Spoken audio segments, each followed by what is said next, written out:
আমার রিস্কাতে অনেকজনে উঠতে চায় না, আমার কাছে অনেক খারাপ লাগে। আমার রিস্কা ডাক দিয়ে আমার মহিলা মানুষ দেখে আমার রিস্কাতে উঠে না, আরেকজনের রিস্কা আমার ডাক দিয়ে উঠে যায়। তখন অনেক কষ্ট লাগে যে আমিও তো 2টা টাকা ইনকামের জন্য রাস্তায় বেরিয়েছি। হয়তো বা ওনার কাছে শরম লাগে, কিন্তু আমি তো কোনো শরমের কাজ করতেছি না। আমি কোনো খারাপ অবৈধ কোনো কাজের সাথে জড়িত নই। আমার কোনো ঘর বাড়ি নাই, আমার কোনো দেশের বাড়ি নাই। আপু, আপনি কি পরিচয় রাস্তা বের হন? আমার কাছে মনে হয় না যে আমি কোনো পরিচয়ের ভিতরে আছি, কারণ যে জন্ম দিচ্ছে সেই তো পরিচয় দেয় না, সেই কোনো ঠাঁই দেয় না। সেক্ষেত্রে আমার কাছে কি মনে হবে যে আমি কোন জন্মের? আমার নিজের কাছে নিজের পরিচয় দিতে অনেক ছোট মনে হয় যে আমার বাবা আমাদেরকে পরিচয় দেয় না। আজকে আমার বাবার হাত যদি আমার মাথার উপরে থাকতো, হয়তো ওই রিস্কা চালাইতে হইতো না, হয়তো কষ্ট করতে হইতো না, পড়াশোনা করতে পারতাম, পড়াশোনা করে একটা চাকরি করতে পারতাম, ভালো কোনো কিছু করতে পারতাম। কিন্তু ছোটবেলা থেকে বাবা অবহেলা করে আমাদেরকে ফালাতে হয়ে গেছে।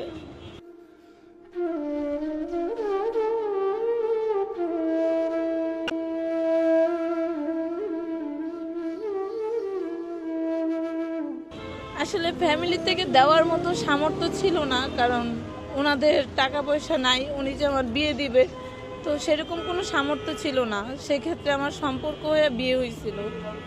তো সম্পর্ক হয়ে বিয়ে হয়েছে, তার আরেকটা ওয়াইফ আছে, সেটা আমি দেখি নাই। সম্পর্কর মাঝখানে অনেক কিছুই হয় যেটা দেখা যায় না, জানা যায় না, বোঝা যায় না। এখন ওনার দেশের বাড়িতে যদি ওয়াইফ থাকে সেটা তার আমি বলতে পারবো না। আর আমার জায়া দেখতে হইলে অনেক বিপদের সম্মুখীন হইতে হবে। উনি আমার কাছ থেকে 7 বছর পর গেছে। 7 বছর কি আপনার ভরণ পোষণের দায়িত্ব তিনি নিয়েছিলেন কিনা? 7 বছর পর্যন্ত উনি আমাকে ঠিক মতো দেখতো না। তো আমি নিজেই কর্ম করতাম। আমি বালু টানছি মাথায় করে, মানে 2 ট্রাক 3 ট্রাক প্রত্যেক দিন রাত্রে এরকম করে মাথায় করে বালু টানতাম, মানুষের বাসায় দিয়ে আসতাম। মানে বালুতে ওই যে ঝালাই দেয় না, ঢালাই দিয়া ঘর বাড়ি বানায় যে, ওইগুলাতে ওই বালু টাইনা দিয়ে আসতাম। আবার অনেকজনের মাটি ঢোয়ায় দিতাম, এরকম কাজ করতাম। তো ওইগুলা কাজ আমার জন্য অনেক পরিশ্রমিক হয়ে যায়। আর আমার এমনিতেও সিজার হয়েছে, সেক্ষেত্রে আমার আরো সমস্যা হয়ে গেছে। প্রতিদিন কয় ঘন্টা এই যে রিকশা চালান আপনি? এই রিকশাটা প্রতিদিন কয় ঘন্টা চালান? প্রতিদিন 10 ঘন্টা চালাই। প্রতিদিন 10 ঘন্টা রিকশা চালান, তাতে আপনার ইনকাম কেমন হয়?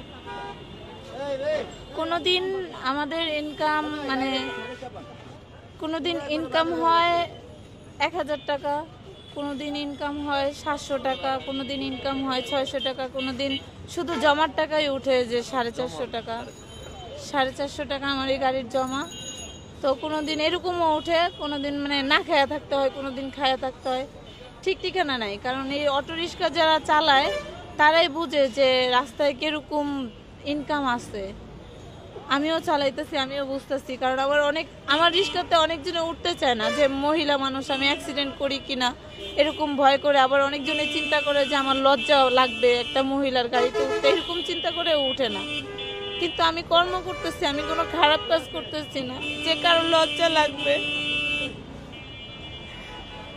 আমার রিক্সাতে অনেকজনে উঠতে চায় না, আমার কাছে অনেক খারাপ লাগে।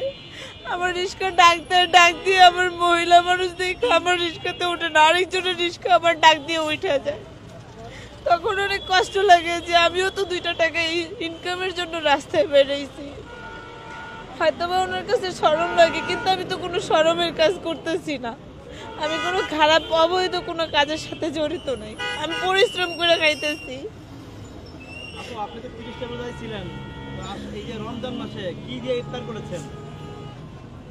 ইফতার মানুষে খাওয়াইলে খাইছি, না খাওয়াইলে খাইতে পারি নাই। ওই হয়তো বা কোনোদিন আলু ভর্তা, কোনোদিন ডাল, কোনোদিন আলু ভাজি, ডিম, এরকম খাবার। মানে ডিমটাই বেশি চলছে আমাদের এই রোজার মাসে। মাছ, গোস এগুলা কেনার সামর্থ্য নাই। 1 কেজি গোসের দাম 800 টাকা। আমার সামর্থ্য আছে? আমার একদিনের কামাই হয় না 800 টাকা, আমার 2 দিনের কামাই 800 টাকা। সেক্ষেত্রে আমি যদি আমার চাউল ডাল আয়না ভাত রান্না করে খাইতে যাই, আমার তো 800 টাকা থাকতেছে না। আমি কিভাবে গোস কিনা নিয়ে আসবো? আপু, মাংস খান না কতদিন? ভাই, মাংস খাইতেছি না প্রায় 1 বছর হয়ে গেছে। 1 বছর গরুর মাংস খান না? ইলিশ মাছ খান না কতদিন? ইলিশ মাছ তো খাই খাই না, অনেক দিন হয়ে গেছে, জানি না কত দিন হয়ে জানেন গেছে, না। ভুলে গেছি গা। আচ্ছা, যাই হোক, তো এখন এই যে আপনার ভিডিওটি সারা বাংলাদেশ সহ বিশ্বের বিভিন্ন দেশের মানুষ দেখবে, তো আপনি যে রিক্সা চালান, তো ভবিষ্যতে কি সারা জীবন রিক্সায় চালাবেন নাকি অন্য কোনো কর্ম করবেন? রিক্সা চালানোটা আমার কাছে অনেক মানে কষ্টকর লাগে, কারণ এইটা জানের অনেক রিস্ক থাকে। কোনো গাড়ি পিছন থেকে মাইরা দেয়, কোনো গাড়ি সাইড থেকে মারে, কোনো গাড়ি পোল্টি খাওয়া দেয়। মানে এটা আমি একবার কুকুরের মানে দৌড়ানি খায় আমার এই গাড়িটা পোল্টি খায়, আমি নিচে পড়ে গেছিলাম। তো আল্লাহর মানে আল্লাহ আমাকে হেল্প করছে যে আমার কোনো ক্ষতি হয় নাই, শুধু ছিলা গেছিল হাত পা, আমার হাত পা ভাঙে নাই। তো এইগুলোতে আমার জানের অনেক রিস্ক আছে। এই জন্য আমি চাই যে আমার যদি একটা টেলার্সের দোকান হইতো, কেউ যদি আমাকে এই সহযোগিতাটা করতো, তাহলে আমার অনেক উপকার হইতো।